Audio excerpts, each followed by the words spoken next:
All right, we've reached the DC gathering. Just trying to regroup before we head inside. Here are our objectives. 1, a Japanese Mew in a 10, the Bubble Mew. 2, we are looking for 2 Venusaurs, 151, because I have the base set trio in 151. I have the Charizard and I have the Blastoise, and I'd like to get them here. I'm going to place the 2 Venusaurs we're looking for there. Those are the mission. The secondary quest is I am trying to replace my PSA 10 versions with Japanese versions. Those are optional. They are, if it happens, it happens. And after that, we'll see. But those are the missions that I have. They are one of the also very far away missions is I want to replace my CGC 10 Crown Zenith Gold Guards with PSA 10 Japanese V-Star Universe Gold Guards. That's not at this time. That's probably going to be the challenge for Houston Collecticon, but we'll see. So let's go to it. Hey PokeFam, I am here with founder of DC Gathering, Myles, who I am so excited because this is his first show as an organizer. Yes, indeed. Yes, indeed. What came about? Why DC Gathering? Why DC? I'm a DC native myself, and I drive over the entire earth for cards to find card shows. And there just wasn't a space in DC to come together around cards.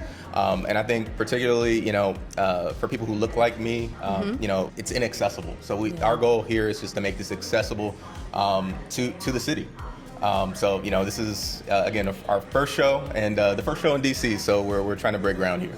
That's awesome. I mean, I think Pokemon is something I think that unites people. I think it's amazing what it has done for me. I enjoyed Pokemon a long time ago. I lost touch with it. It kind of came back into my life, and I'm enjoying it. What was your story with Pokemon? Very, very similar. You have this love for it when you're young, and then you don't really know. You're going to keep that love moving forward, and for whatever reason, parents throw away things that you don't look at every day.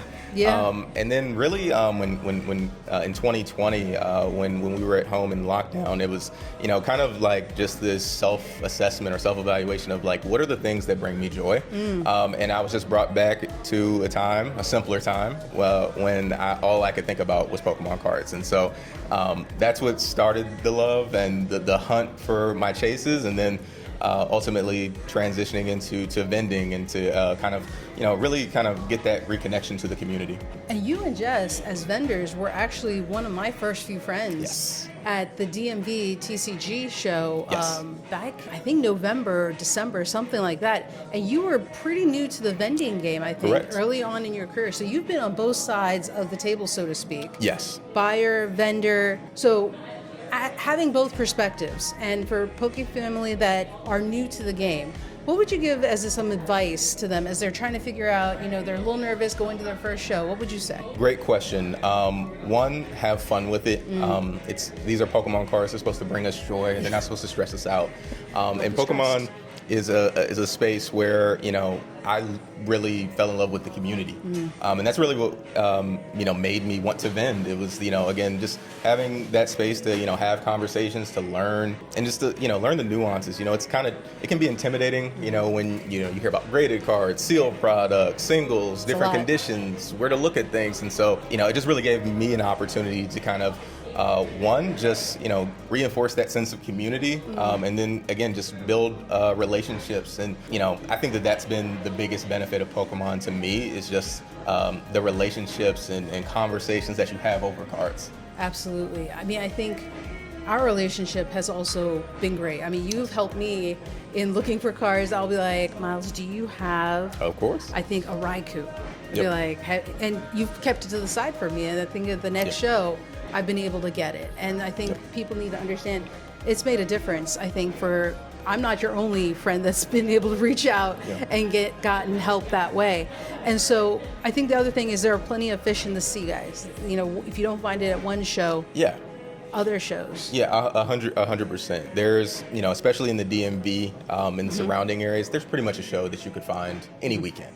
And again, that gives you that opportunity to, again, find that card. But again, I encourage you not to have tunnel vision, to come in, come in with the sense of, this is going to be a fun experience. And the chase is the fun. So if you don't find it at one show, think of it as an opportunity to get to meet new people at the next. I love that, guys. It's the chase.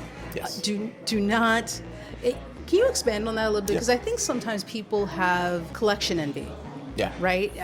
They see the ponchos, they see the Mario and the Luigi, they see the people who are dropping thousands of dollars, and they're like, I need that. And some people, don't let it be you, go broke or go into debt with that. Like, you have anything to say, kind of advice for that? Yeah. I mean, there is really no pace that you need to keep up with.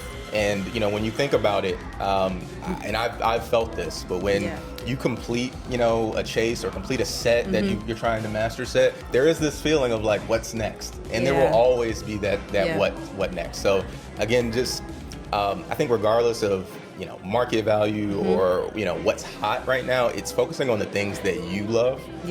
Focus on the things that bring you joy. You want to have the cards that you're going to look at, and it's going to remind you of the memory, a story, of how you got it, who you had to talk to get it. And again, that's what lasts a lot longer, in my opinion, than again that fleeting feeling of 100%. Trying to get everything. And especially definitely don't go into debt. Pace yourself. Pace yourself. It really is. I mean, I think it's a fleeting moment. You just want to build up those little memories for yourself, and don't tag the debt to the card. Tag the memories to the card. Yeah, I was gonna say that's a negative experience you now have with that card. What you maybe couldn't do or have. Again, obviously there are some cards that are just astronomically expensive, and it's like. Really think about it.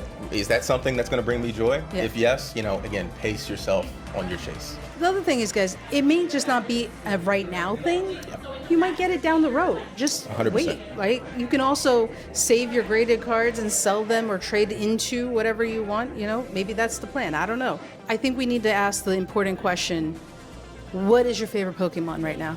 Ooh, I'm a big Gengar fan. Always have.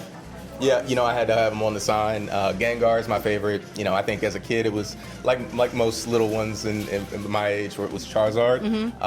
Immediately gravitate as soon as I see a Charizard card. I'm like, okay, I gotta grab it. Is that also where the purple came from? Yes, purple Gengar. It's. I don't know. He has for me at least, the right combination of cute and just deviousness. Yeah. So Myles, let the people know. After they get off this video, how can they keep following you and your journey and your shows if they want to come? What are they going to do? I'm Myles.tcg on all social media.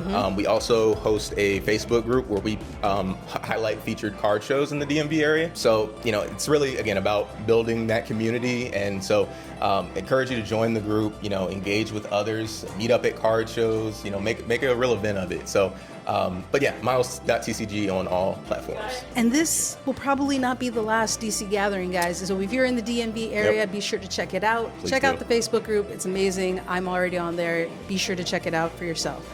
Appreciate you. Appreciate you.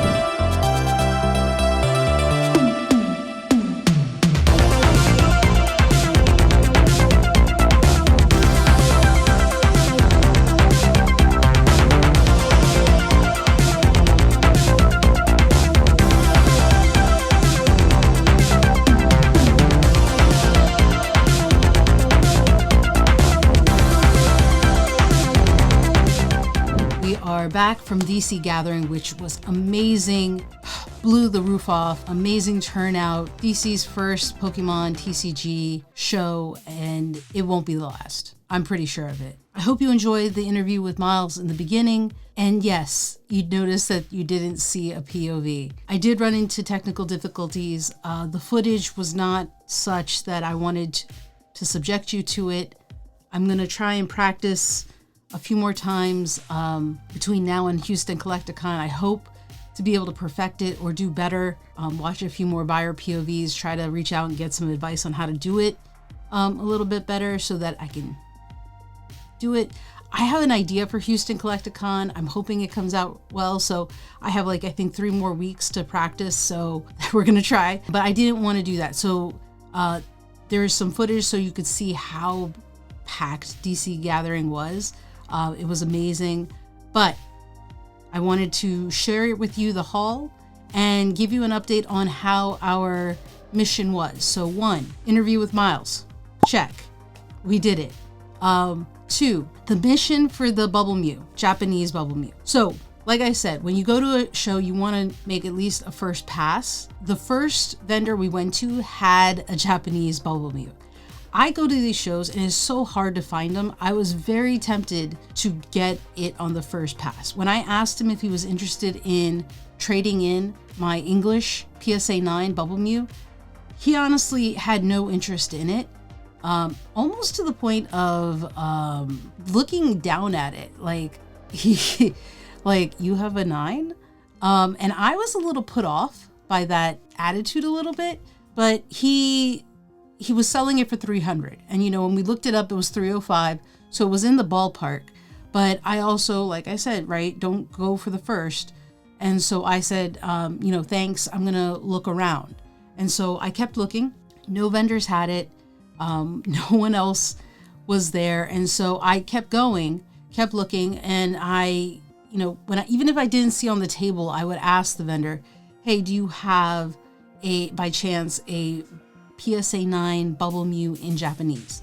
And by the time I got to like the last vendor, right? And these guys, they were amazing. And I'm going to pull them up because shout out to them. I'm meeting these new guys, new vendors all the time. They were Live, Love, Bidoof. Amazing guys. They were so cool. I want to give a shout out to them. I'll tag them below. They didn't have it on the table, but one of them had it in his PC. And because of that, he didn't want to do trade and money on top, which respect, I understand. Because it's coming from his PC, right? And so, you know, when it's coming from your PC, you want to do money only. And so he did it money only, but said, you know, he checked TCG, he checked what comps he wanted, and so he offered it for $275. And I said, sure, I'll take the deal, please. And so I kept my PSA Bubble Mew 9, and I took $275 cash for that, because I had done the pass, right? I had done the pass. There was one vendor who was doing it for $300, and Live Love Bidoof had someone who would sell it from his own PC for $275. And honestly, I loved his attitude and his mindset. They were great guys. And so I thought that was a great deal. And honestly, I would have done more deals with them, but you know, we had our own priorities and missions that we had to do. I was also, of course, you know, so that was a check. And here it is. Let me show you the Bubble Mew Japanese 9. Look at that, guys. You see that texture? I don't have the other Bubble Mew to compare it to anymore. I'll tell you why in a second. But look at that texture. Do you see the radiance flying off of that bubble? You don't get that on the English one. You don't. So now, let's bring it up. There's some empty spaces now. We gotta pop that on there. And you can just see the texture on it. My wall is being filled slowly with Japanese textured. I'm gonna have to replace these soon. I do have a new one to add, not from the show. I picked this up from Daisuki. The packaging it came in. This isn't from the show, but I got this in a 10. Ooh, and it was a great deal. That's gonna go right there. That's gonna go right there. So the spot has been filled. Japanese, CGC pristine 10, higher than a PSA 10. Anyway, back to it. We had 2 other goals. We were trying to get the Venusaurs in a 10, and my boy Myles had both of them. And so that's actually when I learned that my technical difficulties was not working out. We got them. We got both of them. I traded in, put cash on top, and I was able to get these for an amazing deal. Hopefully at Houston, you guys can get a little bit more about the deals I got, but I got the Venusaur EX, and this is why. What happens now is because I had the other two base trio, the base trio is my favorite. The base trio plus Pikachu, they're my gang. I grew up with them. They're my peoples. They're my peoples. I will always have a special place in my heart for my peoples, all right? From where they came from, Charmander, Bulbasaur, Squirtle, and Pikachu, their original forms. So for them to grow up into this, right? So here's where it comes from, right? So you got Venusaur, you got Blastoise, you got Charizard. I now have the set, right? You got the set. 182, put it in order. 183 and 184 in order. Boom! And now you got these in order too, I believe. 198, 199, and 200. Boom. And what I haven't decided is if I keep them in my binder or if I get them graded sequentially. Let me know in the comments. What do you think? Grade them sequentially or put them in the binder? I'm leaning towards binder, but I'm open to your thoughts. What do you think? What do you think? Let me know in the comments below. What do you think? And we have to do a giveaway. So be sure to subscribe and comment below to be entered into the giveaway. If you enjoy this, then like. Don't like it if you don't like it. We have to come into my grading box. Hold on, I gotta find something to give away for you guys. This is my grade or trade. So I gotta find something. Hold on. I like this. Subscribe, comment. I'm giving away a Dragonair. This is so beautiful. A Dragonair to a lucky winner who subscribes and comments. We're giving that away. All right?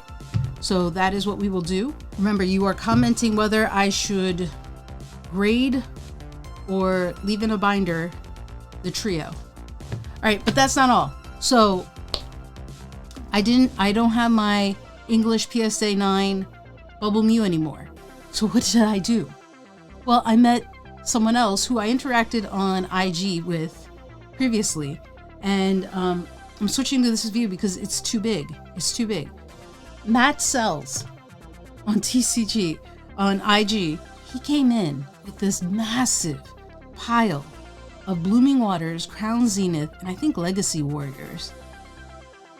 Massive pile. And I was like, hey, I have a limit. I had a budget. But my budget is already used on my Mew. I used it, but I have a Bubble Mew and a PSA 9 that I can use. Are you interested? And he said yes. And he computed it. He did the math. And I was able to get from him. Guys, do you see it? Do you see? It's too big for me. It's too big. 2 Blooming Waters, a Crown Zenith. And I am going to be doing in a few weeks. Oh, actually, probably by the time this airs, we'll have done it. We'll see. Live stream. I'm going to open the packs on live. YouTube Live and Twitch. We're going to open these packs. Make sure you're subscribed so you find out. You're notified. We're going to open them. We're going to talk and share. And I met this lovely mother and son who were asking questions about Pokemon and, about Blooming Waters, actually, and what was in it. They had questions. I said, check out the YouTube. We're going to let me know what questions you have. We'd love to talk about it. I don't know all the answers, but you guys might. Or we could figure it out together. And other people were reaching out. So, let's all figure it out together. This is a nice, lovely, positive community. And so that's what I want to do. I want to just kind of talk with you guys. So I figure if we start live streaming, we might have some fun with that. So that's the point. That's what we're going to do. We're going to have some fun with it. Let me know what you think I should do at Houston Collecticon. I have some ideas that I'm planning to do. If I don't do it at Houston Collecticon, maybe I'll do it at the next card show. What challenges would you like to see me do? Or what budget would you like to see me try to do at a card show? Leave a comment below. Now, Dragonair, subscribe, comment if you'd like to be entered to win this. All right? And until next time, remember, you are enough. Just the way you are, as you are. No ifs, ands, or buts about it. Peace.